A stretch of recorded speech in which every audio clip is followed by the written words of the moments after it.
路加福音。耶穌充滿聖神，由約旦河回來，就被聖神引到荒野裏去了。40天的功夫受魔鬼試探，他在那日期內什麼也沒有吃，過了那日期就餓了。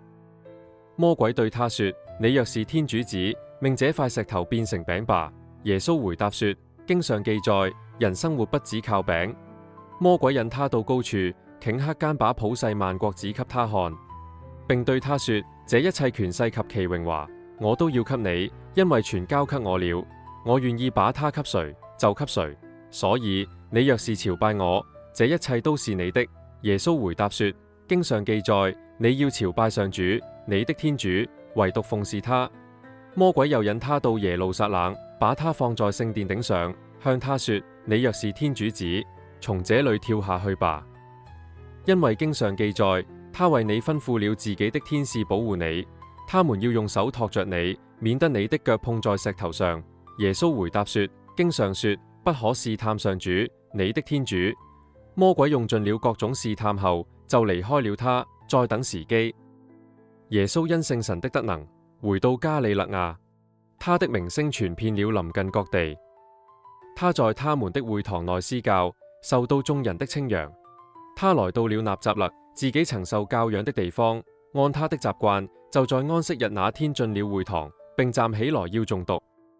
有人把依撒意亞先知書遞給他，他遂展開書卷，找到了一處，上邊寫說：上主的神臨於我身上，因為他給我付了油，派遣我向貧窮人傳報喜訊，向俘虜宣告釋放，向盲者宣告復明，使受壓迫者獲得自由，宣布上主恩慈之年。他把書卷捲起來，交給侍役，就坐下了。會堂內眾人的眼睛都注視着他，他便開始對他們說：你們剛才聽過的這段聖經，今天應驗了。眾人都稱讚他，驚奇他口中所說的動聽的話，並且說：這不是約瑟的兒子嗎？他回答他們說：你們必定要對我說這句俗語：醫生，醫治你自己吧。我們聽說你在葛法翁所行的一切，也在你的家鄉這裏行吧。他又說：我實在告訴你們，沒有一個先知在本鄉受悅納的。我據實告訴你們，在厄里亞時代，天閉塞了3年0 6個月，遍地起了大饑荒，在以色列原有許多寡婦。厄里亞並沒有被派到他們中一個那裏去，而只到了漆冬匝爾法特的一個寡婦那裏。在厄里叟先知時代，在以色列有許多癩病人，他們中沒有一個得潔淨的，只有敘利亞的納亞曼。在會堂中聽見這話的人都憤怒填胸，起來把他趕出城外，領他到了山崖上。他們的城是建在山上的，要把他推下去，他卻由他們中間過去走了。耶穌下到加里肋亞的葛法翁城，就在安息日教訓人，人都十分驚奇他的教訓，因為他的話具有一種權威。